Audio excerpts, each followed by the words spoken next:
অপেক্ষা করে বসে আছি। অবশেষে অপেক্ষার বাদ থেকে আপনাদের সামনে আমাদের আজকের মাহফিলের প্রধান অতিথি, প্রধান আকর্ষণ, সুদূর ভারত থেকে আগত হযরত মাওলানা আব্দুল্লাহ মুজাহিদ সাহেব আমাদের সামনে উপস্থিত হয়েছে। হুজুর কিছুক্ষণের ভিতরে আপনাদের সামনে তাশরিফ নিয়ে আসবে। সম্মানিত উপস্থিতি, এই পর্যায়ে আপনাদের সামনে অত্যন্ত গুরুত্বপূর্ণ বয়ান নিয়ে আসছেন আজকের মাহফিলের প্রধান আকর্ষণ, প্রধান বক্তা, নবমুসলিম ভারতের কারা নির্যাতিত আলেমে দ্বীন হযরতুল আল্লাম হযরত মাওলানা আব্দুল্লাহ আল মুজাহিদ সাহেব ভারত। আমি হুজুরকে তার সারগর্ভ বয়ান পেশ করার জন্য সবিনয় অনুরোধ জানাচ্ছি।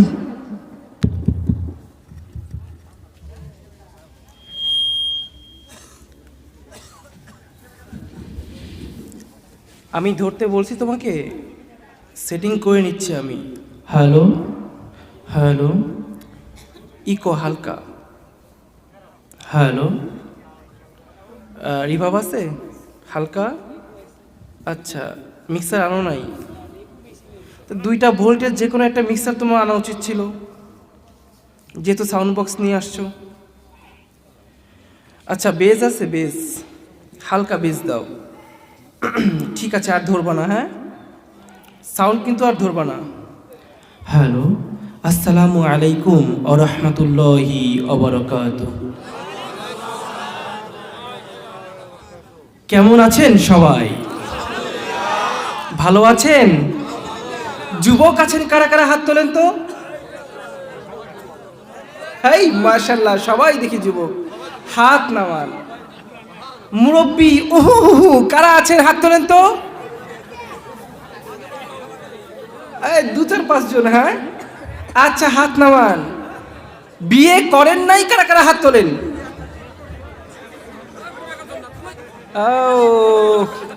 ওরে 9 বছরের বাচ্চা, তুমিও হাত তুলছো?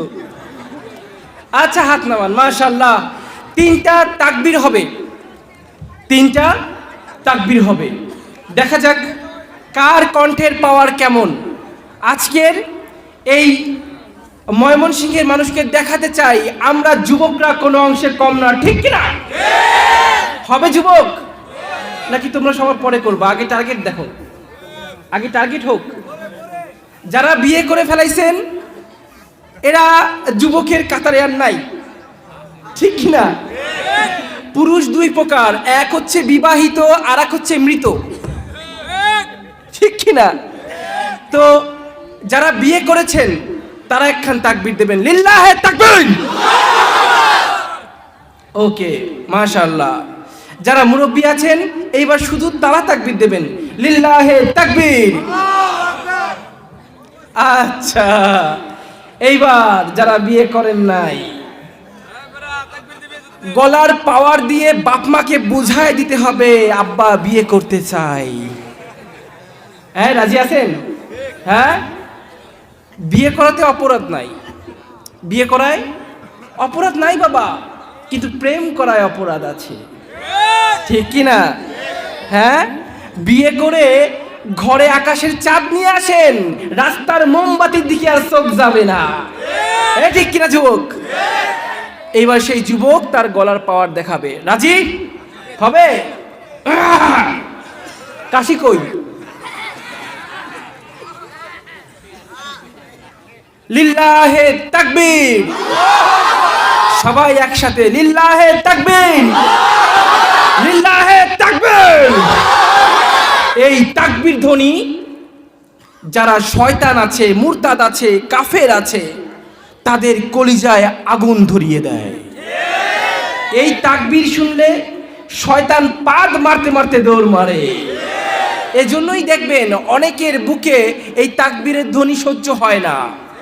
অনেক রাজনৈতিক প্ল্যাটফর্মে আমরা দেখেছি তাকবীর দেওয়ার অপরাধে তারা সেই সমাবেশ বন্ধ করে দিয়েছে, ঠিক কিনা? আজ এই স্বাধীন বাংলার স্বাধীন মুসলমানের পক্ষ থেকে ঘোষণা করছি, তাকবীর যাদের কলিজায় আগুন ধরায় তাদের কোনো স্থান বাংলার মাটিতে হবে না। আগামীতে নির্বাচন আসছে, আগামীতে নির্বাচন আসছে, ভোট দেবেন কাকে? হ্যাঁ, রিক্সা, দাড়িপাল্লা,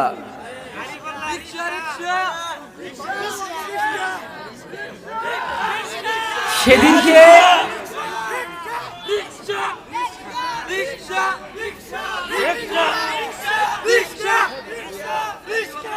মাশাআল্লাহ মাশাআল্লাহ, আল্লামা মামুনুল হক সাহেব তিনি বিনা অপরাধে দীর্ঘদিন নির্যাতিত হয়েছেন। অপরাধ শুধু একটাই, কেন ভারতের নরেন্দ্র মোদীর বিরুদ্ধে তিনি কথা বলেছিলেন। নরেন্দ্র মোদীর দাস, ভারতের গোলাম, তাকে বিনা অপরাধে দিনের পর দিন, বছরের পর বছর কারা নির্যাতন করেছে, ঠিক কিনা?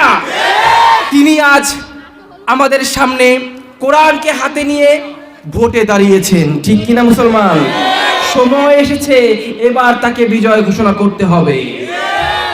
আমরা দেখেছি এর পূর্বে যতগুলো দল এই বাংলাদেশের মাটিতে ক্ষমতায় এসেছে, তাদের প্রধান টার্গেট ছিল মুসলমানকে কিভাবে ধ্বংস করা যায়। এজন্যই তারা কোনো কনসার্ট বন্ধ করতো না, কোনো নাচ গানের আসর বন্ধ করতো না। তাদের পাছায় চুলকানি হতো তখন যখন কোনো তাফসিরে কোরআনের মাহফিলের আয়োজন করা হতো, ঠিক কিনা? কোরআনের মাহফিলে 144 ধারা যারা জারি করতে পারে তারা কি মুসলমান? এ মুসলমান, জবাব দিতে হবে, তারা কি মুসলমান? কোরআনের বিরুদ্ধে একটা কথা যে বলে সে কি মুসলমান হতে পারে? আমরা মুসলমানের পক্ষে আছি, আমরা এমন নেতার পক্ষে আছি যেই নেতা আমাদের কোরআনের দিকে ডাকে, ঠিক কিনা? আমরা এমন নেতার পিছনে আর ছুটবো না যে নেতা বলে যাও অমুক মেয়েকে ধরে নিয়ে আসো, রাত্রে আমি তাকে দর্শন করব, নাউজুবিল্লাহ। তাকে ভোট না দিলে ঘর বাড়ি ভেঙে দেয়, আছে না নাই? আছে না নাই? হে মুসলমান, আর কতদিন এমন নেতার গোলামি করবা যে নেতার জন্য তুমি জীবন দিবা, তোমার মৃত্যুর পর সেই নেতা তোমার দিক ফিরেও তাকাবে না। আমরা যুবকরা সবসময় পাঠা বলি হই, ঠিক কিনা? আমরা যুবকরা পাঠা বলি হই। আমাদেরকে সমস্ত দল ব্যবহার করে। মিছিলে আমাদের প্রয়োজন, মিটিংয়ে আমাদের প্রয়োজন, জ্বালাও পোড়াওতে আমাদের প্রয়োজন, যেখানেই খুন সেখানেই আমাদের প্রয়োজন। অথচ আমরা যখন তাদের এই কাজগুলো করতে গিয়ে লাশ হয়ে রাস্তায় পড়ে থাকি, সেই সব নেতারা আর ফিরে তাকায় না। এরকম ধোঁকাবাজ, প্রতারক, এরকম মুরতাদ মার্কা নেতার পিছনে আর ছুটবো না। রাজি আছো মুসলমান? রাজি আছো মুসলমান? সময় এসেছে, এবার ভোটের মাধ্যমে দাঁত ভাঙা জবাব দিতে হবে। সমস্ত দল, ইসলামিক যতগুলো দল আছে সব একত্র হয়ে গিয়েছে। একটা বাক্স, আপনাকে চয়েস করতে হবে, আপনি কি কোরআনকে ভোট দিবেন নাকি আপনি সেই ক্ষমতাকে আবার ফিরিয়ে আনবেন যারা আপনার বুকে গুলি চালাবে, ঠিক কিনা যুবক? এইবার একটু পরিবর্তন দেখাইতে হবে, এইবার পরিবর্তন দেখাতে হবে। তার কারণ ভারতের সাথে যুদ্ধ আমাদের সামনে। আমরা 16 বছর গোলামি করেছি, আর গোলামি করতে চাই না। আমরা দেখাতে চাই পরবর্তী সিজনে যারা ক্ষমতায় আসবে তারা যদি ভারতের দালালি করে তবে তাদের ক্ষমতায় আসতেও দেব না, ক্ষমতায় থাকতেও দেব না। আগামীর সূর্য হবে ইসলামের সূর্য, আগামী সূর্য হবে। ভারত চায় এই বাংলার মাটিতে বাংলার মানুষকে দাফন করে ফেলতে, ঠিক কিনা যুবক? ঠিক কিনা যুবক? আজ স্পষ্ট ভাষায় বলে দিচ্ছি, যদি বাংলার মাটিতে বাংলার মুসলমানকে দাফন করতে আসো তবে এরা কবরে যাওয়ার আগে তোমার চিতায় কিন্তু আগুন ধরায় দেবে। এই মাটি হয় মুসলমানের, না হয় কারো না, হয় খেলাফত না হয় শাহাদাত। রাজি আছো মুসলমান? রাজি আছো মুসলমান? আজ ভারতের সাথে যুদ্ধ করতে হলে আমাদের কি কি প্রয়োজন, আমরা শুধু এই বিষয় নিয়ে কথা বলবো।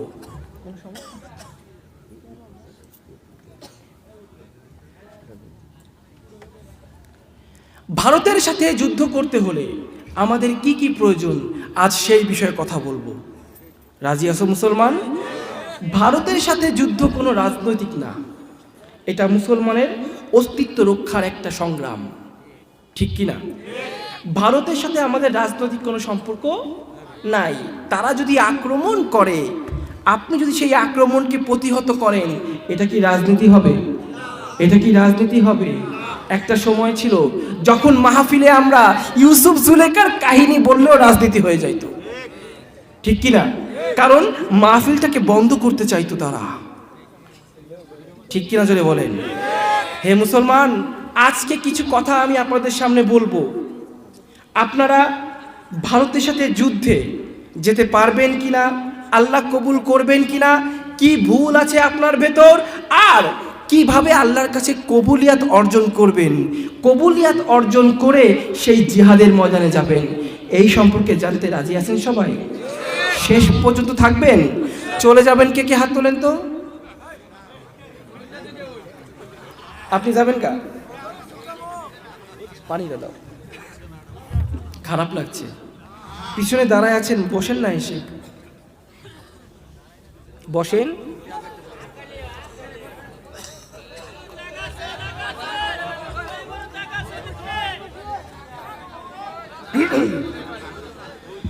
ইন্নাল হামদালিল্লাহ আলহামদুলিল্লাহি নাহমাদুহু ওয়া নাস্তাঈনুহু ওয়া নাস্তাগফিরুহু ওয়া নু'মিনু বিহি ওয়া নাতাওয়াক্কালু আলাইহি ওয়া নাউযু বিল্লাহি মিন শুরুরি আনফুসিনা ওয়া মিন সাইয়্যাতি আ'মালিনা মান ইয়াহদিহিল্লাহু ফালা মুদিল্লা লাহু ওয়া মান ইউদ্লিলহু ফালা হাদিয়া লাহু ওয়া নাশহাদু আল্লা ইলাহা ইল্লাল্লাহ ওয়াহদাহু লা শারীকা লাহু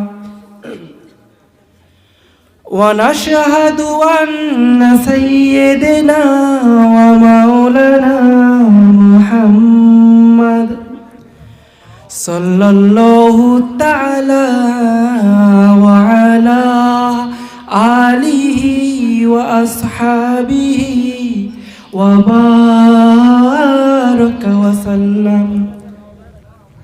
হযরত আপনি সামনে আসুন, সামনে আসুন। আরসালাহু বিল হাক্কি বাশীরাও ওয়া নাযীরা ওয়া দা'আয়ান ইলাল্লাহি বিইযনিহি ওয়া সিরাজাম মুনীরা। وقال الله تعالى في كلامه المجيد والفرقانه الحميد أعوذ بالله من الشيطان الرجيم بسم الله الرحمن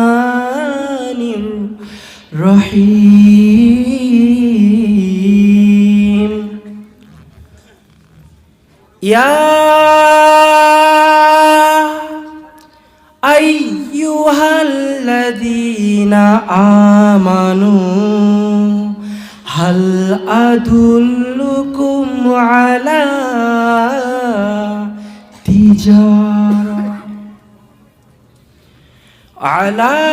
تجارة تنجيكم من عذاب أليم تؤمنون بالله ورسوله وتجاهدون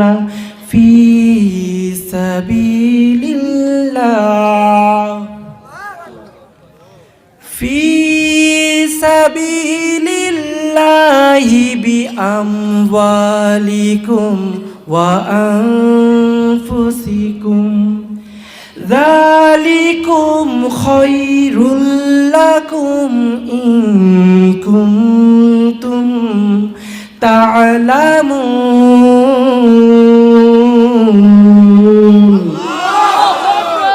সাদাকাল্লাহুল আযীম ওয়া সাদাকা রাসূলুহুন নাবিয়্যুল কারীম ওয়া নাহনু আলা যালিকা লামিনাশ শাহিদিন ওয়াশ-শাকিরিন ওয়ালহামদুলিল্লাহি রাব্বিল আলামিন।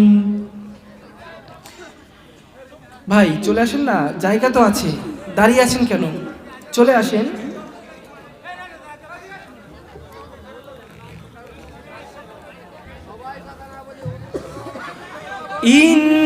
ইন্নাল্লাহা ওয়া মালাইকাতাহু ইউসাল্লুনা আলান নবী ইয়া আইয়ুহাল্লাযীনা আমানু সাল্লু আলাইহি ওয়া সাল্লিমু তাসলিমা। আল্লাহুম্মা সাল্লি আলা, সবাই জোরে,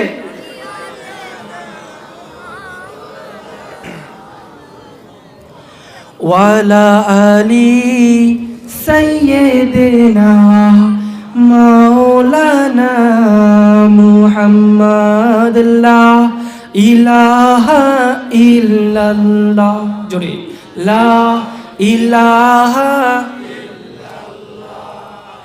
লা ইলাহা ইল্লাল্লাহ মুহাম্মাদুর রাসূলুল্লাহ, লা ইলাহা,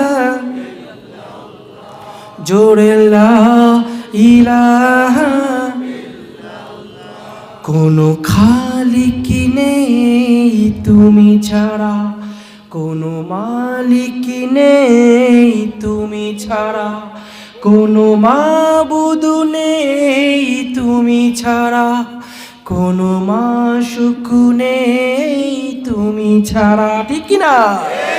লা ইলাহা ইল্লাল্লাহ, লা ইলাহা ইল্লাল্লাহ, লা ইলাহা ইল্লাল্লাহ মুহাম্মাদুর রাসূলুল্লাহ।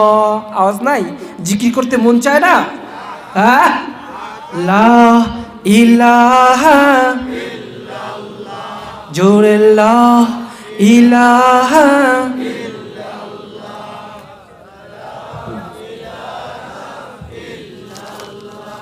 জোরে, লা ইলাহা, লা ইলাহা ইল্লাল্লাহ মুহাম্মাদুর রাসূলুল্লাহ সাল্লাল্লাহু। দারুর রাশাদ কওমিয়া মহিলা মাদ্রাসা, ভাবকির মোড়, মুক্তাগাছা, ময়মনসিংহ এর উদ্যোগে বার্ষিক ওয়াজ মাহফিলের আজকের সম্মানিত সভাপতি, সহসভাপতি, বিশেষ অতিথি, আমন্ত্রিত ওলামায়ে কেরাম, উপস্থাপক যিনি ইসলামী সঙ্গীত পরিবেশন করেছেন, আরজ গুজার, পর্দার আড়ালে মা ও বোনেরা, সামনে উপস্থিত দিন দরদি ভাইয়েরা, যে যেখান থেকে আমার এই কণ্ঠ শুনতে পারছেন, সবাইকে আরও একবার অন্তরের স্থল থেকে জানাচ্ছি আসসালামু আলাইকুম ওয়া রাহমাতুল্লাহি ওয়া বারাকাতুহু।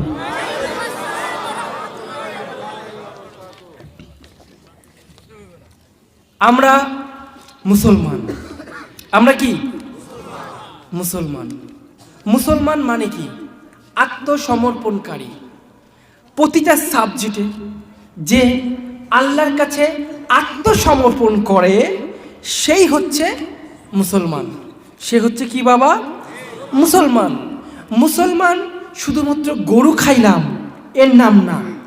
মুসলমান শুধুমাত্র শুক্রবারে নামাজে আসলাম এর নাম না। মুসলমান শুধুমাত্র ঈদের জামাত পড়লাম এর নাম মুসলমান নয়, ঠিক কিনা? মুসলমানের নির্দিষ্ট একটা গণ্ডি আছে, নির্দিষ্ট একটা এরিয়া আছে, নির্দিষ্ট একটা আদর্শ আছে, নির্দিষ্ট একটা সংস্কৃতি আছে, ঠিক কিনা জোরে বলেন? মুসলমান কখনো অন্য ধর্মকে অনুসরণ করতে পারে না, ঠিক কিনা জোরে বলেন? মুসলমানের একটা আদর্শ আছে, সেটা কার আদর্শ? কে কে জানেন? হাত তোলেন তো। মুসলমানের একটা আদর্শ আছে, আদর্শটা কার? একটু জোরে বলেন। হুজুরে পাক সাল্লাল্লাহু আলাইহি ওয়াসাল্লাম, তার আদর্শ হচ্ছে মুসলমানের আদর্শ। আমি যদি আপনাদেরকে প্রশ্ন করি, আজ পর্যন্ত কোনো হিন্দু নবীর আদর্শ পালন করেছে? কোনো খ্রিস্টান মনে হয় করেছে? বৌদ্ধ? আচ্ছা, এরা কেউ আমার নবীর কোনো আদর্শের ধারের কাছেও আসে না, ঠিক কিনা জোরে বলেন? কিন্তু আমরা মুসলমান বর্তমানে এতটাই বেহায়া নির্লজ্জ হয়ে গিয়েছি, এক হিন্দু আর এক মুসলমান পাশাপাশি দাঁড়ালে প্যান্ট না খোলা পর্যন্ত বোঝা যাবে না কে হিন্দু কে মুসলমান। কথাগুলো খারাপ লাগে বাবা? বলছিলাম আজকে কার কার ইমানে ঘা হইছে সেখানে একটু মলম লাগাবো। আমি ওয়াশ করতে আসিনি, আমি ওয়াশ করতে এসেছি। বক্তারা করে ওয়াজ, আমি করব ওয়াশ। বক্তারা করে নসিহত, আমি দেব ট্রিটমেন্ট। আমার এই চিকিৎসা হবে পবিত্র কোরআনের মাধ্যমে, ঠিক কিনা জোরে বলেন? আপনার গায়ে যখন ঘা হয় আপনি ডাক্তারের কাছে যান, ডাক্তার তখন আপনার গায়ে ওই ঘায়ের উপরে মলম লাগায়, লাগায় না? লাগায় কিনা? মলম যখন লাগায় তখন জ্বালাপোড়া হয়। ওই জ্বালাপোড়া সহ্য করে যদি মলমটা লাগাইতে পারেন আপনার ঘা সুস্থ হয়ে যাবে। ঠিক একইভাবে মুসলমানের ইমানে যখন ঘা হয় তখন পাড়া এলাকা বিভিন্ন আনাচে কানাচে বড় বড় ওলামায়ে কেরাম এক একটা করে তাফসিরের আয়োজন করে, সভার আয়োজন করে, ওয়াজ মাহফিলের আয়োজন করে, ঠিক কিনা জোরে বলেন? আর এখানে সেই সব বক্তারা কোরআন এবং হাদিস দিয়ে মুসলমানের সেই ঘায়ের উপর মলম লাগায়। হে মুসলমান, আমি যখন কোরআন দিয়ে হাদিস দিয়ে তোমার ওই ইমানের ঘায়ের উপর একটু মলম লাগাবো, তোমার কিন্তু জ্বালা যন্ত্রণা শুরু হয়ে যাবে। এই জ্বালা যন্ত্রণা সহ্য করে মাত্র একটা ঘন্টা যদি আমার সাথে থাকতে পারো, আশা করা যায় ইমানের ঘা সুস্থ হয়ে যাবে। বাসায় ফিরবা সুস্থ ইমান নিয়ে। আর জ্বালা যন্ত্রণা হওয়ার কারণে যদি এখান থেকে চলে যাও, ওই ইমানের ঘা কিন্তু আর সুস্থ হবে না, কবরে যাওয়া লাগবে। আর কবরে যাওয়ার আগে আল্লাহ বলছে ওয়ালা তামুতুন্না ইল্লা ওয়া আনতুম মুসলিমুন, মুসলমান না হয়ে কবরে আইসো না। ওই ঘা নিয়ে তুমি যদি কবরে যাও তুমি কিন্তু বাবা মুসলমান হয়ে যাইতে পারবা না। আচ্ছা, কবরে কোনো হিন্দু যায়? মুসলমানের কবরে কোনো হিন্দু যায়? কোনো খ্রিস্টান যায়? কারা যায়? যারা আল্লাহর উপর ঈমান এনেছে, কারা যায়? তার মানে আমি এইটুকু বুঝলাম, ঈমানদার আর মুসলমান এক না। ঈমানদার আর মুসলমান যদি এক হইতো তাহলে আল্লাহ তাআলা কেন বলল হে ঈমানদার তোমরা যারা ঈমান এনেছো তারা মুসলমান হও, তারপর কবরে আসো? তার মানে বুঝতে হবে বাবা, ঈমানদার আর মুসলমানের মধ্যে পার্থক্য আছে। খারাপ লাগে? খারাপ লাগে মনে হয়। শেষ করে দেই।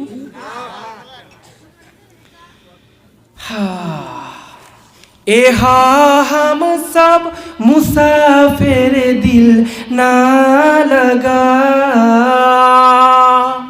अहले हक से दिल तुझे अब कर तज़ा, एहा हम सब मुसाफिर दिल ना लगा, अहले हक से दिल तुझे अब कर तज़ा, शाह दौलत कुछ हकीकत में नहीं। जिंदगी में बंदगी तू करना है, जिंदगी में बंदगी तू करना है, जिंदगी बे बंदगी शर्मिंदा है, जिंदगी बे बंदगी शर्मिंदा है। ভাইরা আমার, একটু নিজের দিকে তাকাও। তোমার ভেতর আর ওই হিন্দু ভাইয়ের ভেতর কোনো পার্থক্য খুঁজে পাওনি? ওই হিন্দু ভাই কখনোই টুপি পরে না, কখনোই পাঞ্জাবি পরে না, আর তুমি মুসলমান, তুমি কিন্তু তার প্যান্ট শার্ট গুলো পরছো, ঠিক কি না? ও যুবক, ওই হিন্দু ভাই তোমার নামাজের কাতারে দাঁড়ায় না, কোনোদিন মসজিদে পা রাখেনি, একটাও সেজদা দেয় নাই, আর তুমি মুসলমান মন্দিরে কিন্তু যাইয়ে ড্যান্স ঠিকই করো, ঠিক কিনা জোরে বলো, ঠিক কিনা জোরে বলো। ভাইরা আমার, ঈমান আমাদের থাকবে কার উপর? কার উপর? আল্লাহর উপর। যে ঈমান এনেছে সে কখনো কাফেরদের কোনো অনুষ্ঠানে যেতে পারবে না, কারণ সে জানে ওই কাফেররা আল্লাহকে অপমান করে মূর্তি পুজো করে। আমি মুসলমান, আমি যদি সেই মন্দিরে যাই তাহলে ওই কাফেরের সাথে আমিও হয়ে যাব কাফের। খারাপ লাগে, খারাপ লাগে। ও আমার বাবারা, ওই হিন্দু ভাইটা বিশ্বাস করে মা ষষ্ঠী ওকে সন্তান দেয়, বিশ্বাস করে না বলেন? এই জন্য দেখবেন ওই হিন্দু ভাইয়ের যখন কোনো সন্তান হয় সাথে সাথে বলে মা ষষ্ঠীর কৃপা হয়েছে। কি বলে? আচ্ছা বলেন তো, আমরা মুসলমান, আমরা কি ষষ্ঠী পুজো করি? করি? কে কে করেন এর মধ্যে? করেন না। তাহলে আমাদের কি সন্তান হয় না? হ্যাঁ, এমনও একটা মাহফিলে আমি গিয়েছি, সেই সভাপতির 22টা সন্তান। কয়টা? তাহলে ওই হিন্দুরা যে ষষ্ঠী পুজো করে ওদের মধ্যে এমন কি কেউ নেই যার কোনো সন্তান হয় না? তার মানে বুঝতে হয় বাবা, ষষ্ঠী কিন্তু সন্তান দেওয়ার মালিক না। মালিক কে? মালিক কে? ও মুসলমান, এইবার আমাদের কথা ধরি। আমাদের মুসলমানের মধ্যে যাদের সন্তান হতে একটু দেরি হয়, 2 বছর 3 বছর কেটে যায়, তবু সন্তান হয় না, তখন আমরা কি করি? ছুটে যাই বাবার দরবারে, না হয় মাজারে, ঠিক কি না? মাজারে গিয়ে ওই যে মাজারের মধ্যে যে বাবা শুয়ে আছে তার কাছে সন্তান চাই। আছে না নাই? আছে না নাই? এখন যদি প্রশ্ন করি, ওই হিন্দু ভাই ঈমান এনেছে ষষ্ঠীর উপর, ষষ্ঠী তারে সন্তান দেয়, এই জন্য সে কাফের যদি হয়, তুমি ঈমান এনেছো মাজারের উপর, মাজার তোমাকে সন্তান দিবে, এই ঈমানের কারণে তুমি কি? তুমি কি? আহা, ঈমান আমার চলে গেছে, আমরা নিজেরাও জানি না। ঈমানটা কখন চলে গেছে নিজেরাও জানি না। এই জন্য কিয়ামতের মাঠে অনেকেই দাঁড়াবে বিশাল নেকির পাহাড় নিয়ে। মহান রব্বুল আলামিন সেই আমলনামা দেখে বলবেন, যাও তুমি জাহান্নামে চলে যাও। সাথে সাথে ওই লোকটা বলবে, কেন? আমি তো ইবাদত করেছি, আমি কেন জাহান্নামে যাব? আমার তো নেকির পাহাড় নিয়ে আমি আপনার সামনে এসেছি। আল্লাহ তাআলা বলবেন, আল্লাহ তাআলা বলবেন, তুমি নেকির পাহাড় গড়েছো, কিন্তু তুমি অমুক দিন অমুক সময় এমন একটা কথা বলেছো, এমন একটা কাজ তুমি করেছো, এমন একটা চিন্তা তুমি করে ফেলেছো যার দ্বারা তোমার ঈমান চলে গেছে, তুমি তা নিজেও জানো না। ইমান চলে গেছে, তুমি তা বুঝতে পারো নাই, তাই তুমি তওবাও করো নাই। তওবা যেহেতু করো নাই, তোমার আমলের সমস্ত হিসাব নিকাশ সেদিনই বন্ধ হয়ে গেছে। ইমান না থাকলে সারা জীবন যদি পাহাড় সমান নেকি আমল করো, কোনো লাভ হবে? কোনো লাভ হবে বাবা? আল্লাহ, এই জন্য আগে বুঝতে হবে আমাদের কি ইমান আছে। আমরা এমন কোনো কথা বলে ফেলিনি তো যার দ্বারা আমার আল্লাহ অসন্তুষ্ট হয়ে পড়েছে? এমন কোনো কাজ করিনি তো যার দ্বারা রাসূলকে অপমান করে ফেলেছি? এমন কোনো চিন্তা কি করেছি যে চিন্তার মাধ্যমে আমার আল্লাহর সাথে শিরক হয়ে গেছে? যদি এমন চিন্তা করি, এমন কোনো কথা বলি, এমন কোনো কাজ করে থাকি যার দ্বারা ঈমান চলে গেছে, বাবা তোমার কোনো নেকি আমল নামায় ওঠে নাই। আজকের এই সুন্দর রজনীতে সেই পয়েন্টগুলো আমি ধরিয়ে দেব। থাকবেন সাথে? থাকবেন? খারাপ লাগছে? উপকারী হবে কথাগুলা? হ্যাঁ,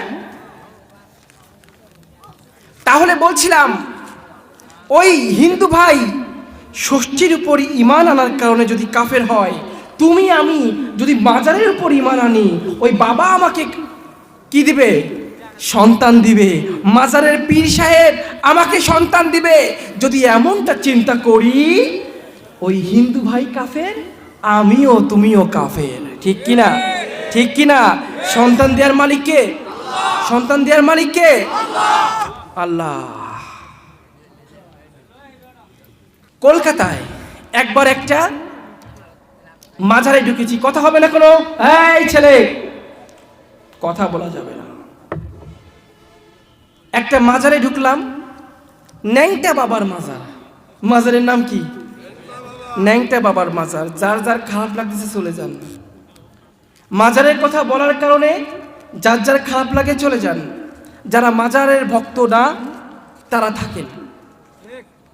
যারা, হ্যাঁ আলহামদুলিল্লাহ বলেন, জোরে বলেন আলহামদুলিল্লাহ।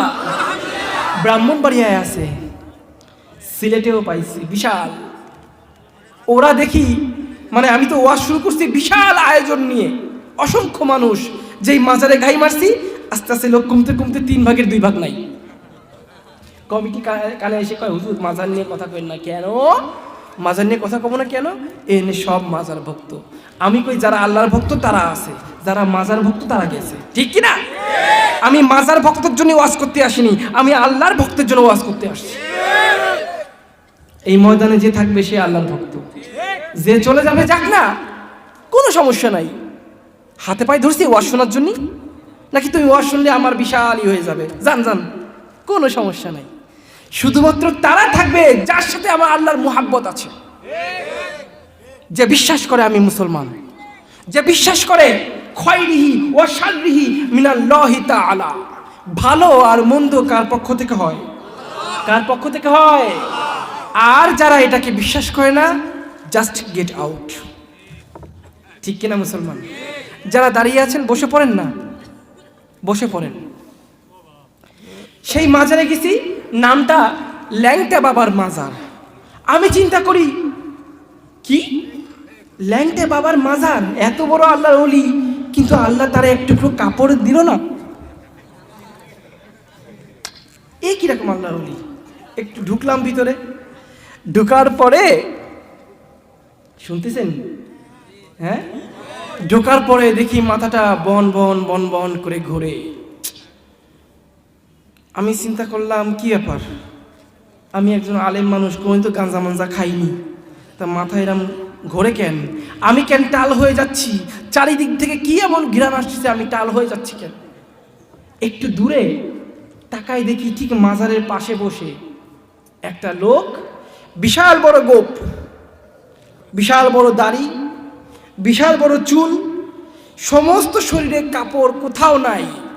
কি আছে, মানে মুরব্বীরা আছে কি বলবো, শুধুমাত্র ওই ব্ল্যাক পয়েন্টে একটা লাল কাপড় বাঁধা আছে, এই ছাড়া আর কোথাও কোনো কাপড় নাই। দেখলাম সে হাতে কি একটা ঘষে ঘষে,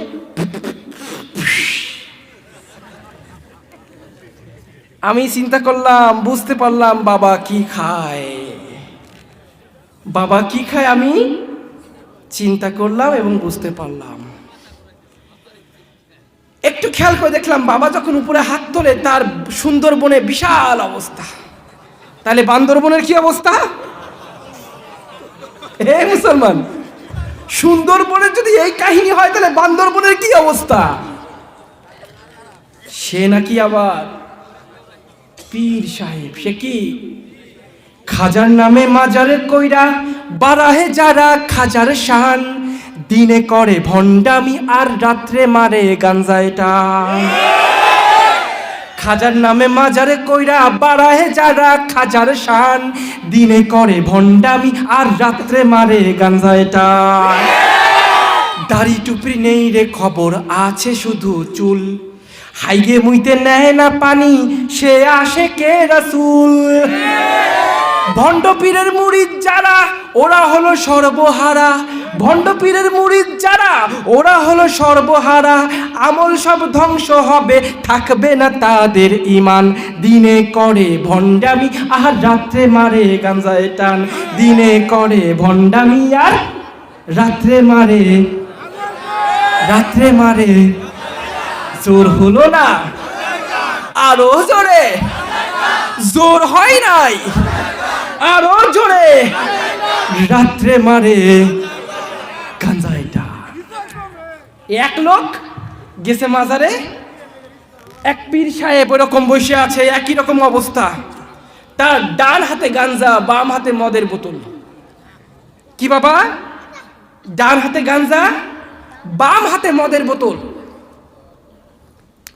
একটু পর ওই লোকটা ফলো করে দেখলো বাম হাতের মদের বোতল নিল ডান হাতে আর গাঞ্জা নিল বাম হাতে। এবার গোপটা উঁচু কইরে ওই বোতল খান ঢুকাই দিল, ঢুকাই কত কত কত কত কত কত করে খাইয়ে ফেললো। এবার ওই লোকটা কয়, বাবা কি হয়েছে? কয়, বাম হাতে বোতল ছিল, আপনি তো বাম হাতেই খাইতে পারতেন, আপনি ডান হাতে নিলেন কেন? কয়, তাও জানো না তুমি নাকি মুসলমান? কয়, না বাবা জানি না। কয়, ডান হাতে খাওয়া সুন্নত। নাউজুবিল্লাহ কইলেন না? তা বাবা গোপটা উঁচু করলেন কেন? কয়, তুমি তাও জানো না তুমি নাকি মুসলমান? কয়, হ্যাঁ বাবা আমি জানি না। আপনি তো কন, আপনি তো বিশাল বড় মুসলমান, আপনি কন। কয়, গোপে পানি লাগলে মাকরু হয়। খাচ্ছে কি? খাচ্ছে কি? মদ। খাচ্ছে কি? হারাম। আমাদের মুসলমানের অবস্থা ঠিক এখন এরকম, ঠিক এরকম। আমরা বিশ্বাস করি আল্লাহ আছেন, কিন্তু সেজদা করি মাজারকে। ঠিক কিনা? সন্তান না হইলে ইমানটা নড়বড় হয়ে যায়। চলে আসে হুজুরের কাছে তাবিজ কবজ নেওয়ার জন্য। হুজুরের বাপের ক্ষমতা আছে তাবিজ কবজ দেওয়ার? হ্যাঁ? সন্তান দেওয়ার মালিক কে? সন্তান দেওয়ার মালিক কে? আল্লাহ তাআলা একমাত্র সন্তান দেওয়ার মালিক। আল্লাহ ব্যতীত এই সন্তান দেওয়ার মালিক তুমি যাকে মনে করবা, মনে রেখো তোমার ঈমান থাকবে না, তুমি কাফের। ও মুসলমান, নিজের ঈমানের প্রতি যত্নশীল হও। ঈমান নামের পাখি যদি উড়ে যায় তুমি কাফের হয়ে যাবা, আর তোমার জীবনের সমস্ত আমল কোনো কাজে আসবে না। এ আমার বাবা, ওই হিন্দু ভাই বিশ্বাস করে লক্ষ্মী আমারে খাওয়ায়। কারে? কে খাওয়ায়? লক্ষ্মী রিজিক দাতা। এই জন্য লক্ষ্মীর কাছে সহায় সম্পত্তি প্রার্থনা করে। তুমি তো মুসলমান, তুমি কি লক্ষ্মী পুজো করো? এ মুসলমান, লক্ষ্মী পুজো করো? আচ্ছা, তোমাদের কারো সম্পত্তি নাই? কেউ কি কোটিপতি নাই? লক্ষ লক্ষ মিলিয়ন মিলিয়ন টাকা মুসলমানদের আছে না নাই? আবার যে লক্ষ্মী পুজো করে তার কি ভিক্ষা করে খায় এমন কি কেউ নাই? তার মানে বুঝতে হবে বাবা, লক্ষ্মী সম্পত্তি দেওয়ার মালিক না। সম্পত্তি দেওয়ার মালিক কে? সম্পত্তি দেওয়ার মালিক কে? আল্লাহ সম্পত্তি দেওয়ার মালিক। কিন্তু আমরা মুসলমান, আমরা লক্ষ্মীর উপর ঈমান রাখি না ঠিকই, সম্পত্তি দেওয়ার মালিক মনে করি, রিজিক দেওয়ার মালিক মনে করি ব্যবসাকে। ঠিক কিনা? ঠিক কিনা? ব্যবসায় লস হয়ে গেলে আমাদের ঈমান চলে যায়, ব্যবসায় লাভ হলেই আমাদের সম্পত্তি হবে এটা মনে করি। ঠিক কিনা জোরে বলেন? আচ্ছা, ব্যবসা কি আমাদের খাওয়ায়? হ্যাঁ, ব্যবসা আমাদের খাওয়ায়। তুমি কত কেজি চাল খাও রোজ? 1 কেজি, 2 কেজি? 1 কেজি চাল খায় কে কে দেখি, হাত তোলেন তো। পিছনে 2জন পাওয়া গেছে রোজ 1 কেজি চাল খায়।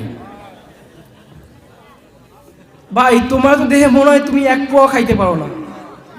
তুমি 1 কেজি কেমনে খাও? 1 কেজি চাল রোজ খাওয়া একজনের পক্ষে সম্ভব না। সম্ভব? মাসে কয় কেজি? 30 কেজি খাওয়া সম্ভব? আচ্ছা, পিছনে অনেকে দাঁড়ায় আছেন ভাই, একটু সামনে আগে আসেন না। আপনারা বসে পড়েন। খারাপ লাগে? খারাপ লাগে? হ্যাঁ, আমি শেষ করে দেব, আমার টাইম এমনিও শেষ। টাইম শেষ হলে হবে না, বলতে হবে, চালাইতে হবে। কতক্ষণ চলবে? যাবেন কে কে? সকাল পর্যন্ত? ভাল লাগে? হ্যাঁ, মাশাআল্লাহ। এ বাবা, তুমি 1 কেজি চালও রোজ খাইতে পারো না। তুমি কি জানো একটা হাতি রোজ 7 টন কলা গাছ খায়? পৃথিবীতে কি একটা হাতি আছে? এই ওয়াজটা আমি গত ইসে করছিলাম, ওই যে 4 তারিখের মাহফিলে এই কথাটাই বলেছিলাম। আজ আবার সেই কথাটা বলছি। সেই মাহফিলে কেউ গেছিলেন? 4 তারিখে মাহফিলে নন্দীবাড়ি আপনি ছিলেন, আর কেউ ছিলেন? তাহলে আপনাদের শোনা দরকার। যেহেতু শোনেন নাই, শোনা দরকার, ঠিক কি না? কেউ তো আর ইউটিউব ঘাটবেন না? ঘাটবেন? হ্যাঁ, ইউটিউবে কেউ দেখবেন নাকি আমি ওই বয়ানটা কি করছিলাম? তাহলে এটা আবার শোনাই, শোনেন। একটু জ্বালাপোড়া হবে কিন্তু, সহ্য করতে পারবেন?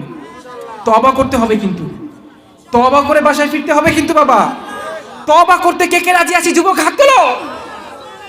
আল্লাহ আমাদের সবাইকে কবুল করুন। একটা হাতি রোজ 7 টন কলা গাছ খায়। পৃথিবীতে শত শত হাতি আছে, হাজার হাজার হাতি আছে, তাই না? আমি যদি প্রশ্ন করি, একটা হাতি কয় বিঘা কলা গাছ লাগাইছে? কয় বিঘা জমিতে কলা গাছ লাগাইছে? একটাও লাগাই নাই। এ বাবা, প্রতিদিন ওদের খাওয়ায় কে? ওদের খাওয়ায় কে? ওদের কথা বাদ দেন, একটা তিমি প্রতিদিন 100 টন মাছ খায়। কত টন? কত টন? 100 টন মাছ খায়। পৃথিবীতে কি একটা সমুদ্র নাকি শত শত সমুদ্র? একটা মাত্র তিমি মাছ নাকি কোটি কোটি তিমি মাছ? তাহলে চিন্তা করো তো, কোটি কোটি তিমি মাছ মিলে কত শত টন মাছ খায়। এ বাবা, ওদের খাওয়ায় কে? ওদের খাওয়ায় কে? মুসলমান, তাহলে তুমি কি করে ভাবলা তোমাকে খাওয়ানোর ক্ষমতা আল্লাহর নাই? এ আল্লাহ কি ফকির হয়ে গেছে? এ আল্লাহ ভিখারি হয়ে গেছে? আল্লাহর ধনভাণ্ডার শেষ, আল্লাহ খাওয়ানোর ক্ষমতা রাখে না? হ্যাঁ আছে। তাহলে ঈমান হারা হইলা কেন? ঈমান হারা হইলা কেন? কেন ব্যবসার উপর নির্ভর হইলা? ব্যবসা করতে পারলেই তুমি খাইতে পারবা, এই কথা তোমারে কে বললো? হ্যাঁ, এই কটা ভাত খাওয়ার জন্য যার দায়িত্ব আল্লাহ নিজে নিয়ে রেখেছেন। এই তুমি যখন মায়ের পেটে ছিলে, ডাক্তার ছিলা, ইঞ্জিনিয়ার, জজ, ব্যারিস্টার, কোটিপতি, শিল্পপতি? কিছুই না। তখন কি না খেয়ে মরছিলা? হ্যাঁ, তোমার মা সারাদিন কাজকাম করতো। হঠাৎ তুমি যখন পেটে আসছো, যখন এই খবর তোমার বাবা জানতে পারছে, সাথে সাথে তোমার মাকে গোস্ত, ফল, মাছ খাওয়ানো শুরু করছে, ঠিক কি না? তুমি পেটে যখন ছিলে তখনই তো মাছ, ডিম, গোশত খেয়েছো বাবা। কিরা খাওয়াইছে? কার মাধ্যমে খাওয়াইছে? বাবার মাধ্যমে খাওয়াইছে, মায়ের মাধ্যমে খাওয়াইছে, ঠিক না? ঠিক না? সেই আল্লাহর উপর এখন ঈমান নাই। আজকে গায়ে শক্তি হয়েছে, বিশাল পাওয়ার তোমার। তুমি চাইলে মাটি কেটে খাইতে পারো, রিক্সা চালায় খাইতে পারো, কিন্তু তুমি তা করো নাই। তুমি কি করলে? সুদে টাকা তুলে ইজি বাইক একটা কিনে ফেলাইছো। ঠিক কিনা? জোরে বলো, ঠিক কিনা? বাবা কিনছো, কে কে কিনছো? হাত তোলার দরকার নাই, কোনোভাবে হাত তোলার দরকার নাই। ভুল একটা করে ফেলেছো, ভুল একটা করে ফেলেছো। তোমাদের এলাকায় মুফতি সাহেব নাই? আগামীকাল সকালে মুফতি সাহেবের কাছে যাবা, গিয়ে বলবা, হুজুর ভুল তো করেছি পেটের টানে, এখন উপায় কি? এই মাসালা আমি জানি, কিন্তু আমি বলবো না, আমি মুফতি না, আমি আলেম। মাওলানার ফতোয়া দেওয়ার অধিকার নাই, ঠিক কিনা হুজুর বলেন? ফতোয়া দেবে কে? শুধুমাত্র মুফতি। ফতোয়া দেবে কে? শুধুমাত্র মুফতি। কালকেই ফতোয়া জেনে নিবা। আমি তো হুজুরের কাছে যেয়ে বলবা, হুজুর আমি তো ইজি বাইক একটা কিনেছি সুদে টাকা, লোন নিয়ে, এখন কি করলে আল্লাহ মাফ করে দিবে? হুজুর কোনো না কোনো একটা মাসালা বলে দেবে, ঠিক কিনা? যদি না যাও বাবা, এই অবস্থায় কবরে যাবা। এই অবস্থায় কবরে গেলে তুমি কিন্তু মুসলমান হয়ে যেতে পারবা না। আর মুসলমান না হয়ে যদি কবরে যাও, তোমার কবরকে কিন্তু জাহান্নাম বানায় দেবে। কে বানাবে? কে বানাবে? ওই হিন্দু ভাইয়ের চিতায় পোড়া দেখি তুমি হাসো না? হ্যাঁ, ওই হিন্দু ভাই চিতায় পড়ে আর তুমি খুব মজা নাও। ওই হিন্দু ভাইয়ের চিতা 3 ঘন্টায় শেষ হয়ে যাবে। আর মুসলমান না হয়ে তুমি যদি কবরে যাও, তোমার কবরকেই চিতা বানায় দেবে কিরা? কবরকে চিতা বানাবে কিরা? ওই হিন্দু ভাইয়ের চিতায় যে আগুনটা দেখো, ওইটা 70 বার ধোয়ার পরে যে আগুন, সেই আগুনটা তুমি দেখতে পারো, ওইটার তাপেই মানুষ পুড়ে ছাই হয়ে যায়। আর কবরের মধ্যে যদি মুসলমান না হয়ে যাও, এ বাবা, তোমার কবরে যে চিতার আগুন জ্বলবে, ওইটা সরাসরি জাহান্নামের আগুন, সরাসরি জাহান্নামের আগুন, যার তাপ বিন্দু মাত্র পুরো পৃথিবীতে একটু আসলে পুরো পৃথিবী ছাই হয়ে যেত।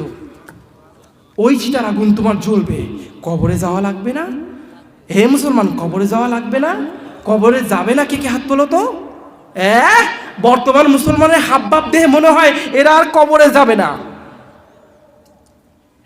আরে যার মৃত্যু আছে সামনে, যার সামনে কবর, সে কিভাবে এত ছন্ন ছাড়া হতে পারে?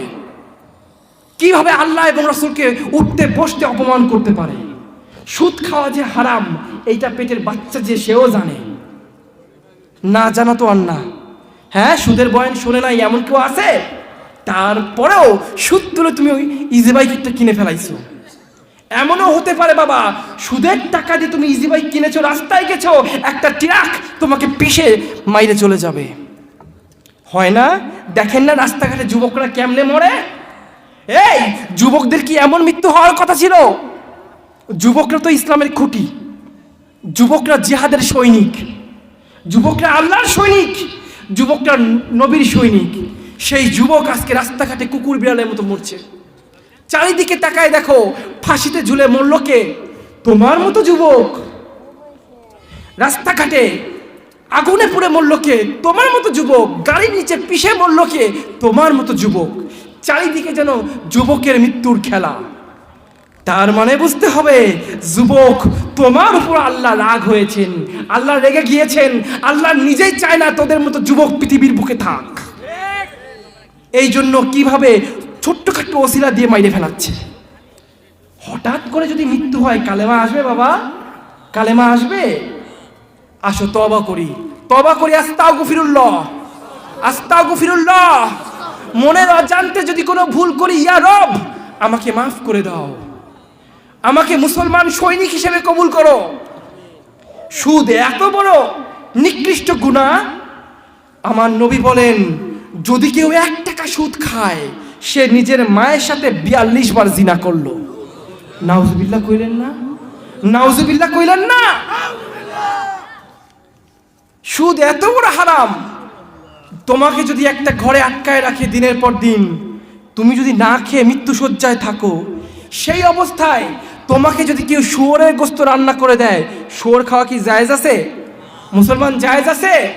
না, জায়েজ নাই। সেই শুয়োরের গোশত তোমাকে রান্না করে দিলে তুমি সেটা খেতে পারবা ততটুকু যতটুকু খেলে তোমার পেট ভরবে। কিন্তু সেই অবস্থাতেও তুমি সুদ খাইতে পারবা না। প্রয়োজনে মরে যাবা, যাও, কিন্তু সুদ খাইতে পারবা না।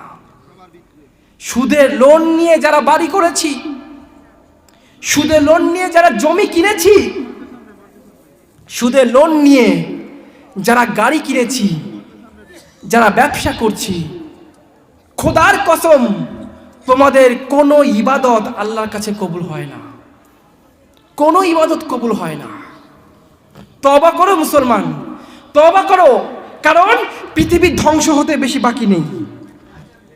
দেখো না, বাংলাদেশের উপর 9 মাত্রার ভূমিকম্প কিন্তু ওয়েট করতেছে। 9 মাত্রার ভূমিকম্প হইলে পুরো ঢাকা মাটির নিচে চলে যাবে। ঠিক কিনা? ঠিক কিনা? ময়মনসিংহ সেই একই তালিকায় রয়েছে। আমরা এই পরিমাণ গুনাহ করতে শুরু করেছি, জমিন আর সহ্য করতে পারছে না, আল্লাহ সহ্য করতে পারছে না। এই জন্য ভূমিকম্প দিয়ে আমাদের শেষ করতে চাচ্ছেন। আসুন তওবা করি। সুদে টাকা তুলে আমরা যারা ব্যবসা করি, যারা বাড়ি করেছি, যারা গাড়ি কিনেছি, যারা জমি কিনেছি, যারা ঘর বাড়ি তুলেছি, আল্লাহ তাআলা আমাদের সবাইকে যেন মাফ করে দেয়। এবং আগামীকাল হুজুরের কাছে আসবেন, হুজুরের কাছে এসে ঠিক তওবা করে নেবেন। রাজি আছেন সবাই? রাজি আছেন? এ বাবা, ছোট্ট একটা কথা বলি, মুসলমান হওয়ার কারণে আমার উপর এমন নির্যাতন হয়েছে মাদ্রাসা লাইফে আমার উপর এমন নির্যাতন হয়েছে, আমি ঠিকমতো পড়াশুনো পর্যন্ত করতে পারিনি। আমাকে টানা 18 বছর ওরা পাগল বানায় ফেলাইছিল, আধা পাগল বানায় ফেলাইছিল। কোনো মতে কানের কাছ থেকে পাশ করেছি, তা সত্ত্বেও আমি ইসলাম ছাড়ি নাই। আর তোমাদের মধ্যে কি এমন হয়ে গেল? তোমরা কি কারণে ইসলাম থেকে দূরে চলে গেছো? জবাব দাও। ইসলাম তোমার কোনো ক্ষতি করেছে? হ্যাঁ, আল্লাহ কি তোমার কোনো ক্ষতি করেছে? তাহলে আল্লাহর কাছ থেকে মুখ কেন ফিরিয়ে নাও? তওবা করো মুসলমান। আজকের পর হারামের সাথে আমরা কোনো সম্পর্ক রাখবো? হারামের সাথে আমাদের কোনো সম্পর্ক আছে? নেই। আমার সময় শেষ, আরো 1 ঘন্টা।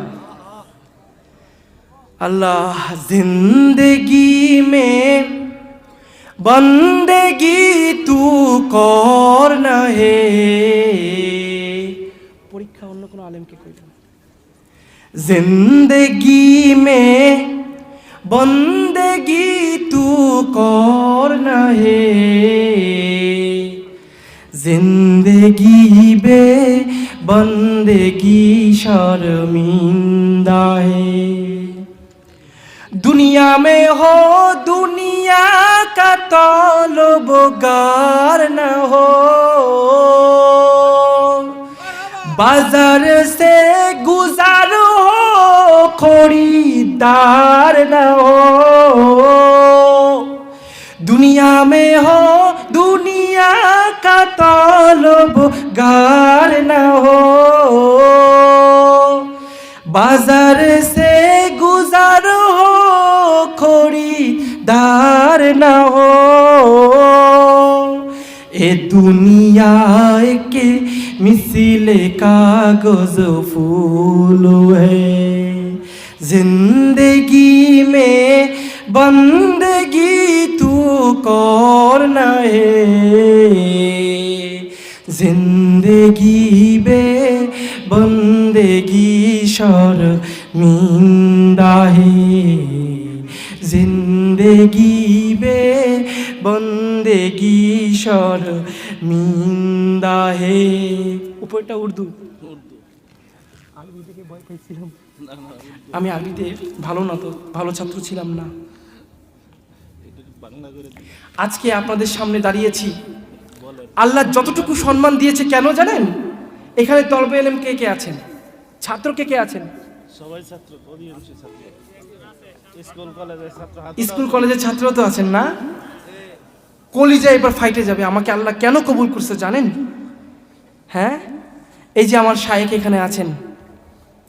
আজকে আমরা দেখেছি ছাত্ররা ওস্তাদের পা একটু টিপলে গার্জিয়ানের মুখের দিকে আর তাকানো যায় না। এ বাবা, আজকে এই মহাসম্মান দিয়েছে আল্লাহ তাআলা ওস্তাদের পা টিপার কারণে, ওস্তাদের খেদমত করার কারণে। বললাম না, আমাকে আধা পাগল বানায় ফেলাইছিল কুফরি বান মাইরে, সেই বান আজও আছে। আমি মৃত্যুর সাথে সবসময় মৃত্যুর ঝুঁকিতে রয়েছি, তা সত্ত্বেও আমি ইসলাম ছেড়ে যাইনি। পুরো আধা পাগল হয়ে গিয়েছিলাম, খাওয়া দাওয়াটা কোনো ঠিক ছিল না। আমাকে বাড়ি ফিরাই নিছিল। আমি তখন সরহে জামির ছাত্র, অনেক কষ্টে পড়াশোনা করেছি, কিন্তু লো কোয়ালিটির ছাত্র ছিলাম। 10 বছর বয়সে মুসলমান হয়েছি। কবে বাবা? 10 বছর বয়সে মুসলমান হয়েছি। মুসলমান হওয়ার পরে আল্লাহকে এমন ভাবে ভালোবেসেছি ইবাদত ছাড়া আমার কিছুই ভালো লাগতো না।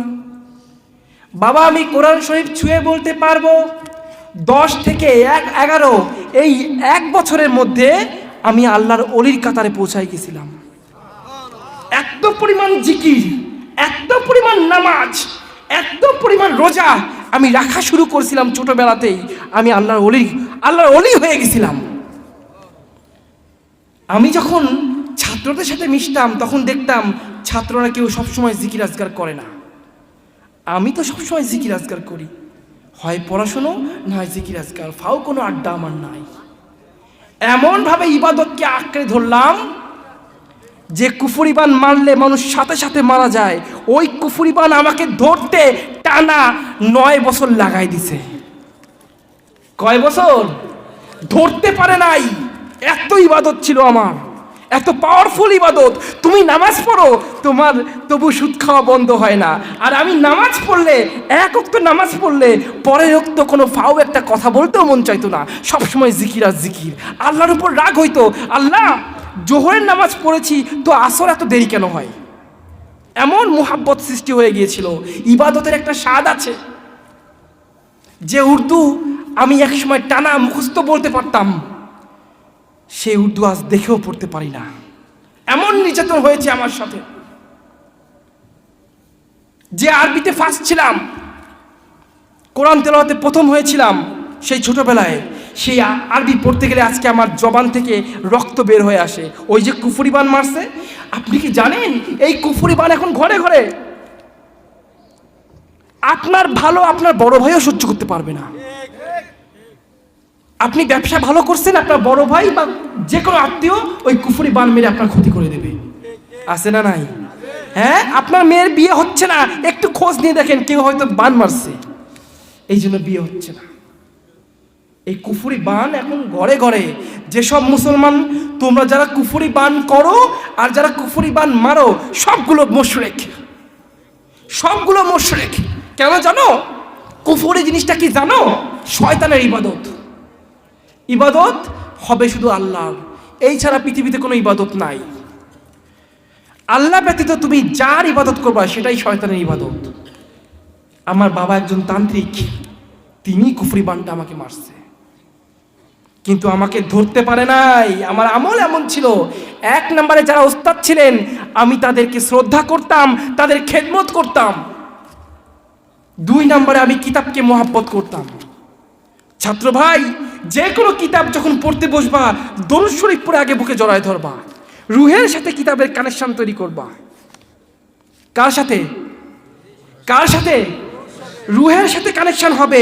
এলমের জগৎ রুহের জগৎ, এটা দুনিয়াবি কোনো জগৎ না, এটা দুনিয়ার কোনো জগৎ না। আমি হাউমাউ করে কাঁদতাম বুখারীকে জড়িয়ে ধরে, তিরমিজি জড়িয়ে ধরে, কারণ পড়তে গেলে মুখ দিয়ে রক্ত বেড়ে আসতো, পড়তে পারতাম না, কাঁদতাম। হুজুররা আমাকে কোনো মতে পাশ করাই দিত, কোনো মতে আলেম হইছি। আল্লাহকে রাগ করে বললাম, আল্লাহ আমি তো ভালো আলেম হতে পারি নাই, আমার একজন ছেলে দাও যাকে আমি আলেম বানাবো। আল্লাহ দিছে একটা ছেলে। আল্লাহর সাথে আমার এমন কানেকশন, এটা অহংকার না। এটা কি অহংকার না? এটা মুসলমানকে বোঝাচ্ছি আমি। আল্লাহর সাথে কানেকশন করো, তুমি যা চাবা তাই দিয়ে দেবে। তোমরা মাজারে যাও, এনে যাও, সেনে যাও, তবু একটা সন্তান হয় না। হবে কি? আল্লাহর দিক থেকে মুখ ফিরিয়ে তুমি দুনিয়ার দিকে মুখ ফিরাইছো। যে বাবা গাঁজা খায় সে তোমার সন্তান দিতে পারে? হ্যাঁ? আমি আল্লাহকে বললাম, হে আল্লাহ, দীর্ঘ 18 বছর আমি নির্যাতন সহ্য করেছি। আমাকে যদি ওরা ধরে না নিত, ওরা যদি আমাকে কুফরি বান মেরে আধা পাগল না করত, খোদার কসম, এই ধরেন বাংলাদেশ, এই বাংলাদেশ, কারণ আমার পড়াশোনা ছিল সেই রকম, আমার পড়াশোনা ছিল সেই রকম, কিন্তু আমার কপালে দুর্ভোগ নেমে আসলো। বাবা শুনবেন, শুনবেন সেই কষ্টের কাহিনী। আমি আল্লাহকে বললাম, আল্লাহ বিয়ে তো করেছি, একটা ছেলে দাও। বিয়ের 4 দিন মাথায় বললাম, একটা ছেলে দাও। যাকে আমি বিশাল আলেম বানাবো। আমার কষ্ট সে আমার স্বপ্ন পূরণ করবে। কিন্তু শর্ত আছে, আল্লাহর ধারে ছেলে চাচ্ছি, তাও আবার কি শর্ত দিচ্ছি। কি শর্ত? 1 নাম্বার শর্ত, ছেলেটা অনেক সুন্দর হবে। ছেলে কি হবে? অনেক সুন্দর হবে। 2 নাম্বার শর্ত আল্লাহ, ছেলের গায়ের রং ফর্সা হতে হবে। আমি তো কালা, ছেলের মা ফর্সা, কিন্তু কালা হলি চলবে না। বাসি মনে কেন?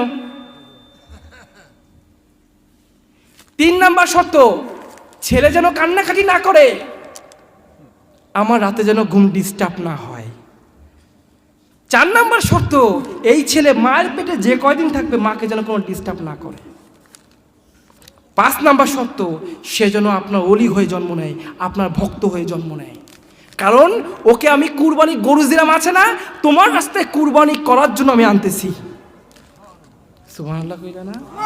হে আল্লাহ, তোমার জন্য আমার বউ বাচ্চা সহায় সম্পত্তি যা আছে সবকিছুই কুরবান। আমার এই 5টা শর্ত আল্লাহ মেনে নিলেন এবং যেদিন দোয়া করেছি ওই দিনই ছেড়ে দিয়েছেন। জীবনে এই 8টা মাস মায়ের পেটে ছিল, কোনোদিন একটা লাথি মারে নাই, কোনোদিন লাথি মারে নাই। এখন পৃথিবীর বুকে আসছে, কোনো রোগ বালাই আল্লাহ দেয় নাই। মানা করছিলাম রোগ বালাই দিবা না, দেয় নাই। বিন্দুমাত্র কান্নাকাটি করে না, শুধুমাত্র খিদা লাগলে ছাড়া, অন্য কোনো কারণে কান্নাকাটি করবে না। প্রস্তাব পায়খানার খিদা একটু বোঝায় যে আমার খিদা লাগছে, আমি প্রস্তাব পায়খানা করছি, এছাড়া কান্নাকাটি করে না। আর সবচেয়ে বড় বিষয়, জিকির না চালাইলে ও ঘুম পড়ে না। মোবাইলে সবসময় জিকির লাগাই রাখতে হয়, নাইলে পোলা খাবেও না, ঘুমও পড়বে না। মুসলমান, গাছের গোড়ায় তুমি পানি না ঢেলে গাছের আগায় পানি ঢালছো। কার ইবাদত করতে হবে, কিভাবে করতে হবে, আল্লাহকে কেমনে পাইতে হবে, তুমি তাই তো জানো না। তোমার তো দোয়াই কবুল হয় না, তোমার স্বপ্নগুলো পূর্ণ হবে কেমনে? নাকি আল্লাহ আমার একা? আল্লাহ আমার একার? আমি যে মেয়েকে পছন্দ করছি একবার, সেই মেয়েকে সেজদা করে আল্লাহকে চাইছি, ওই মেয়ের সাথে আল্লাহ বিয়ে দিছে। আমি মাহফিল জগতে ইচ্ছা করে আসি নাই। আমাকে যখন বাড়িঘর থেকে আমাকে যখন বাড়িঘরে ফিরাই নিছিল কুফরি বান মাইরে, দীর্ঘ 6 বছর ছিলাম বাড়িতে হিন্দু অবস্থায়, প্রায় হিন্দু হয়ে গেছিলাম। এ বাবা, আমি মুসলমান হইছি, আবার হিন্দু হইছি, ওইখান থেকে আবার মুসলমান হইছি। আমি বাড়ি ফিরে গেলাম আধা পাগল, আমার সেন্স ঠিক নাই। ওরা ধীরে ধীরে আমাকে নাচ গানে ঢুকাই দিল। একটা সময় আমি নাচ গান করতাম, কনসার্টে গান করতাম, আমি যে একজন আলেম, আমার সিনা থেকে যতটুকু এলেম ছিল তাও উঠে গেল। যাদের সিনা এলেম আছে তারা কখনো বেনামাজির সাথে চলবেন না, কাফের তো দূরের কথা। অনেক টপ লেভেলের কথা বলতেছি বাবা। ছাত্র ভাই শোনো, তোমরা কখনো বেনামাজির সাথে উঠা বসা করবা না, বেনামাজি হাতে রান্না খাবা না। যতটুকু এলেম আছে তাও কিন্তু আল্লাহ তুলে নেবে। আমার নিয়ে নিছে তুইলে, কারণ আমি 6 বছর কোথায় ছিলাম? হিন্দুদের সাথে। আমি এখনো ঠিক মতো কথা বলতে পারি না, মুখ থেকে ফেনা উঠে আসে। আমার কথা বলার শক্তি কেড়ে নিয়েছিল ওই কুফরি বাম। মানুষকে একটা মারলে মানুষ মারা যায়, আমারে মারছে 3টা, তবু মরিনি, বাইসে আছি। সুবহানাল্লাহ কইলেন না? ইমানের পাওয়ার নিয়ে বেঁচে আছি। আল্লাহ হেফাজত করছে। আমি আসমানের দিক তাকায় ওই কুফরি বান আধা পাগল অবস্থায় বলতাম, হে আল্লাহ, কি সেই কান্না, আহারে কি সেই কান্না, আল্লাহকে পাওয়ার জন্য কি কান্না আমার। আল্লাহকে বলতাম, হে আল্লাহ, তোমার জান্নাতের লোভে মুসলমান হই নাই, তোমার জাহান্নামের ভয়ে মুসলমান হই নাই, তোমার সাথে আমার মুহাব্বত হয়ে গেছে, আমি তোমার প্রেমে পড়ে গেছি সেই 10 বছর বয়স থেকে। তোমাকে ছাইড়ে যাওয়া আমার সম্ভব না। বাঁচলেও তোমাকে নিয়ে বাঁচতে হবে, মরলেও তোমাকে নিয়ে মরতে হবে। তুমি ছাড়া আমার হৃদয়ে আর কেউ স্থান পায় না। আমি এখনো কারোর সাথে মিশি না, আমার কোনো বন্ধু নাই। আপনি শুধু ওয়াজ মাহফিলের সময় আমার চেহারা দেখতে পাবেন, আর সারা বছর আপনি আমার খুঁজেই পাবেন না। কোনো দাওয়াত গ্রহণ করি না, কোনো বিয়েতে যাই না, কোনো মিলাদ টিলাদ কোথাও যাই না, আমি শুধুমাত্র মাহফিলে একটু আসি। এছাড়া আপনি সারা বছর আমারে খুঁজে পাবেন না। এতটা সিফাইড হয়ে চলি। আমার কথা শুনবে স্যার আল্লাহ, কার কথা শুনবে? আমার কি মন চায় না বন্ধুকে সঙ্গে আড্ডা দিতে? পারি না।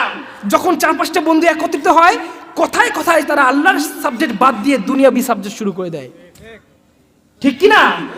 আজকালকার অধিকাংশ যুবক নষ্ট হয়েছে এই বন্ধুদের পাল্লায় পড়ে। এই বন্ধুরাই শেষ করে দেয়। বাপের টাকা থাকলে কেমনে সেই টাকা খসাবে সেই চেষ্টা করে। এই বন্ধুর পাল্লায় পড়ে কত যুবক মৃত্যু শয্যায় চলে গেছে, তার কোনো হিসাব নাই, ঠিক কি না? তোমরা বন্ধু চিনতে ভুল করেছো। তোমরা বন্ধু চিনতে পারো না। বন্ধুকে আমি আল্লাহকে বন্ধু মনে করি।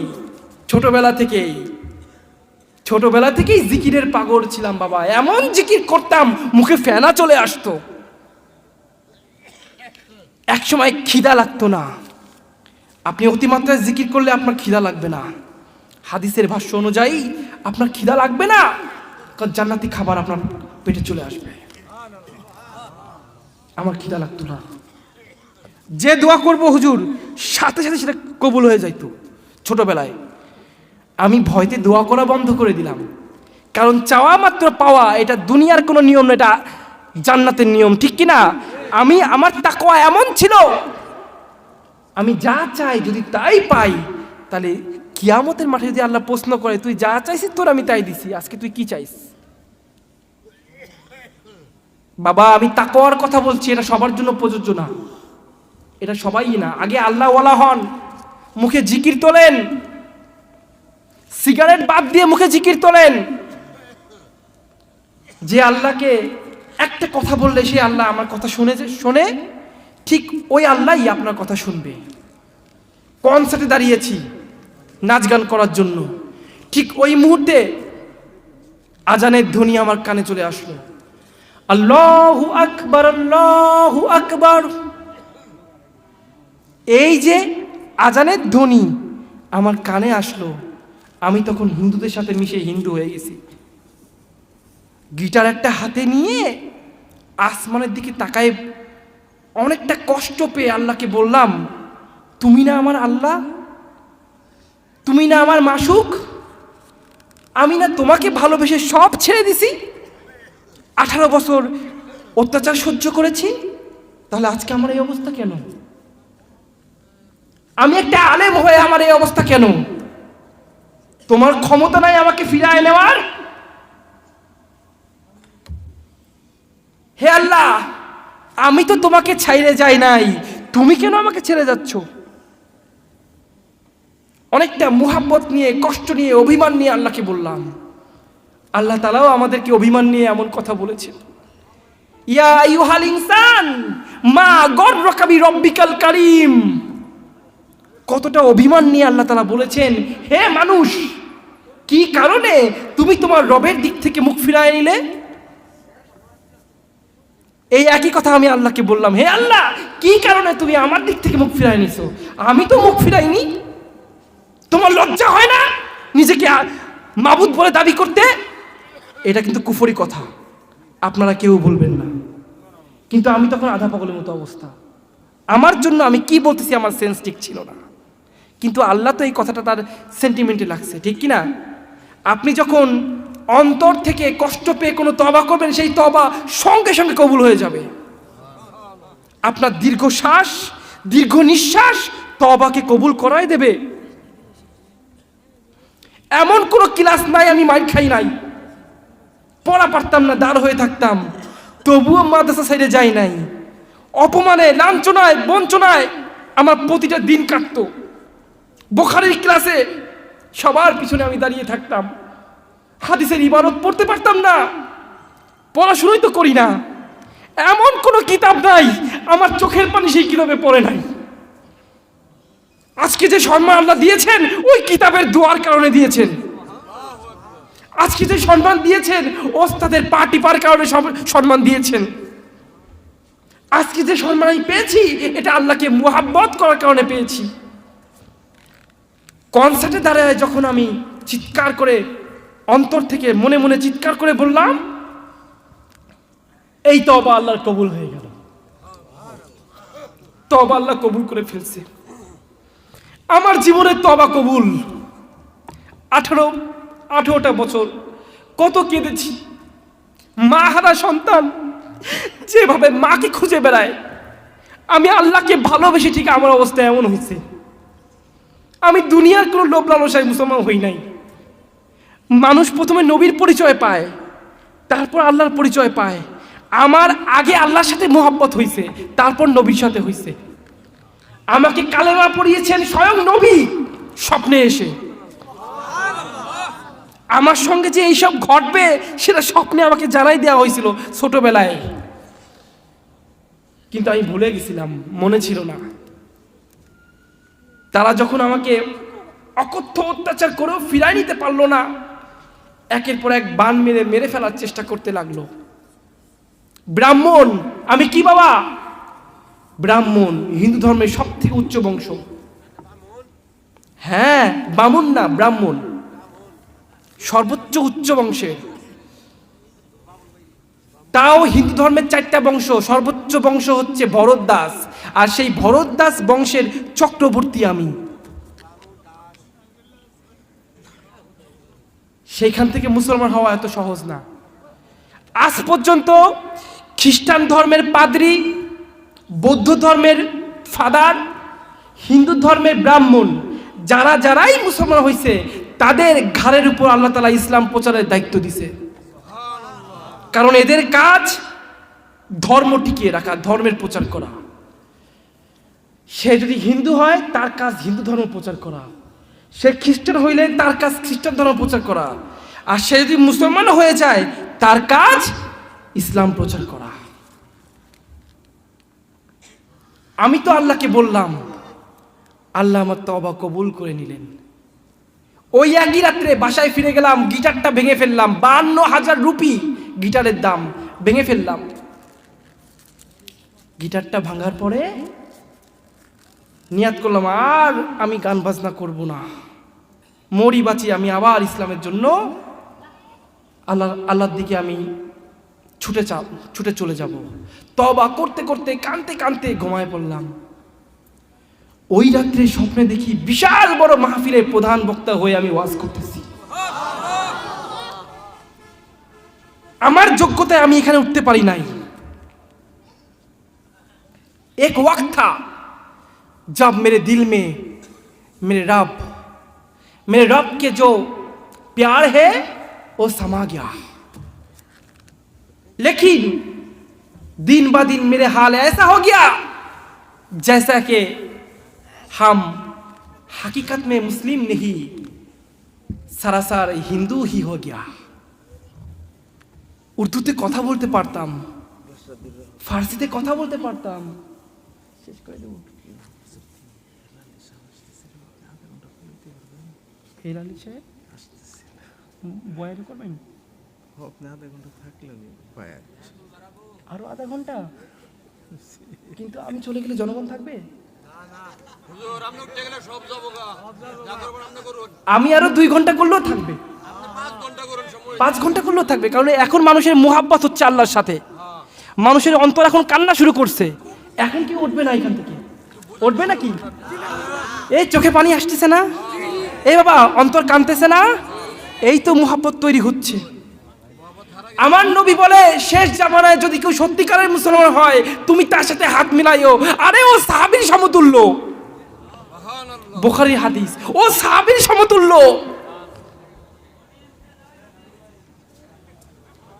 যেটা বলছিলাম, ওই রাত্রে আমি স্বপ্নে দেখলাম হিজরত করার আদেশ চলে আসলো। খারাপ লাগে বাবা? আচ্ছা, পরের বক্তা কি আসবে? ফাইনালটা বলেন, তাহলে আমি আধা ঘন্টা রেখে অফ করে দিব।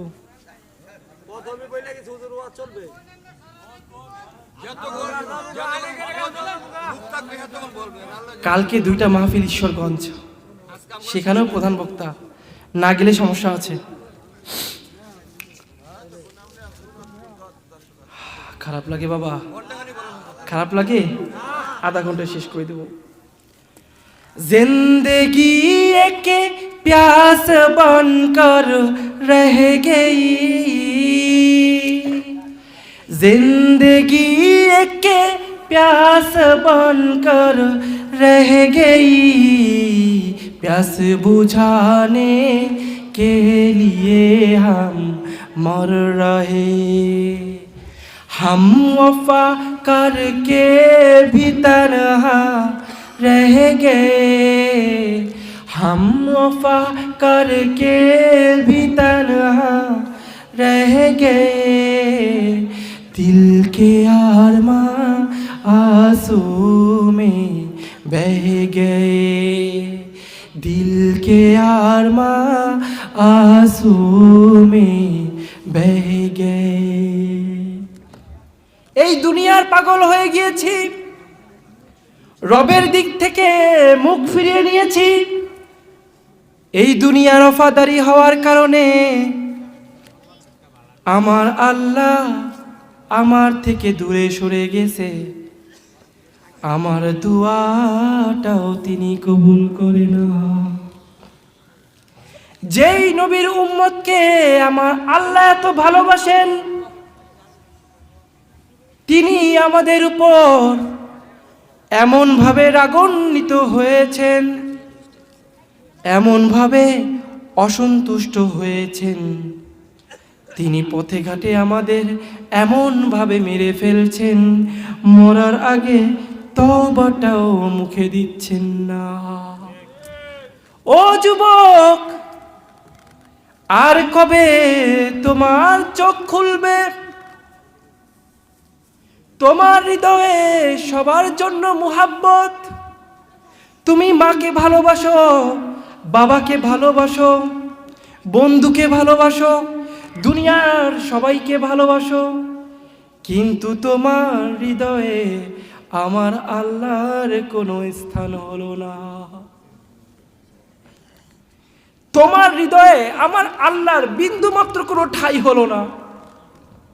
ওই হিন্দু ভাইয়ের দিকে তাকাও, সে জানে ওই ভগবানের কোনো শক্তি নাই, তবুও তার পুজো করে।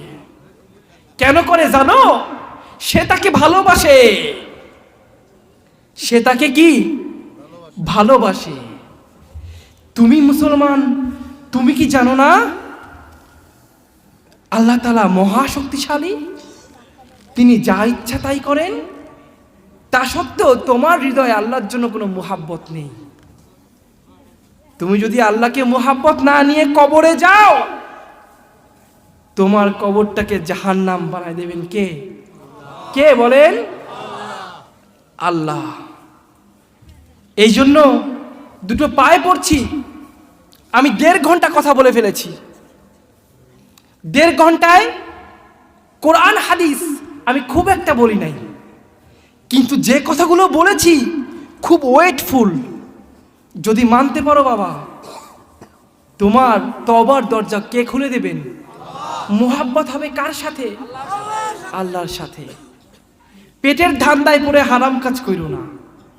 তোমার পেটের দায়িত্ব আমার আল্লাহ, তোমার দায়িত্ব শুধু ইবাদত করা। ঠিক কিনা বাবা?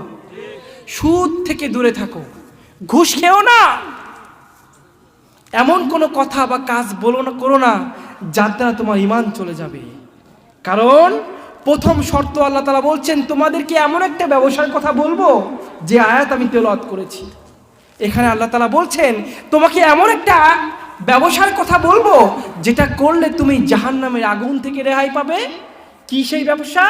তুমিনুনা বিল্লাহ, আল্লাহর অনুগত হতে হবে। যে ব্যক্তি আল্লাহর অনুগত সে কখনো সুদ খাইতে পারে না। যে ব্যক্তি আল্লাহর অনুগত সে মাজারে গিয়ে সেজদা করতে পারে না, কারণ তার ঈমান কার উপর? এর পরের ব্যবসার কথা বলছেন, ওয়া রাসূলিহি, রাসূলকে অনুসরণ করতে হবে। এবার চিন্তা করো তো, তুমি কি রাসূলের আদর্শকে পালন করো? তুমি কি রাসূলকে অনুসরণ করো? করো না। আল্লাহ, রাসূলকে অনুসরণ করো বাবা। রাসূলকে অনুসরণ না করলে তুমি মুসলমানের খাতায় থাকবা না। মুসলমান হতে হলে আগে কি করতে হবে? রাসূলকে অনুসরণ করতে হবে। 3 নম্বরে আল্লাহ তাআলা বললেন, ওয়াতু জাহিদুনা ফি সাবিলিল্লাহ, এই দুইটা শর্ত যখন পূর্ণ হয়ে যাবে তখন তুমি জিহাদে জান মাল নিয়ে ঝাঁপিয়ে পড়ো। সামনে আসছে সেই জিহাদ, ভারতের সাথে যুদ্ধ করতে হবে। আমি শুরুতেই বলেছিলাম এই তিনটা গুণ অর্জন করতে পারলে তুমি আল্লাহর সৈনিক হতে পারবা। রাজি আছো মুসলমান? রাজি আছো? তওবা করছো সকল হারাম থেকে নিজেকে দূরে রাখবো? পেটের ধান্দায় পড়ার দরকার নাই। চাকরি চলে গেছে, আল্লাহকে সেজদা করে বলো। ব্যবসায় লস হয়েছে, আল্লাহকে সেজদা করে বলো। দেখবা আল্লাহ তোমার জন্য পথ খুলে দেবে। তিনি পথ খুলে দেবেন, 100% গ্যারান্টি। আল্লাহ যতটুকু বলেছি, যা বলেছি, আল্লাহ তাআলা আমাদের তা আমল করার তৌফিক দান করুন। জোরে বলেন না আমিন? আরো জোরে বলেন আমিন। ওয়া আখিরু দাওয়ানা আনিল হামদুলিল্লাহি রাব্বিল আলামিন। হুজুর দোয়াটা করাই দিন। কুফরি বান মারতে আমি দোয়া করতে পারবো না, আপনি দোয়াটা করেন। আশা কে আরেকজন বক্তা আর আধা ঘন্টা পড়াচ্ছি, তার জন্য জনগণ থাকবে।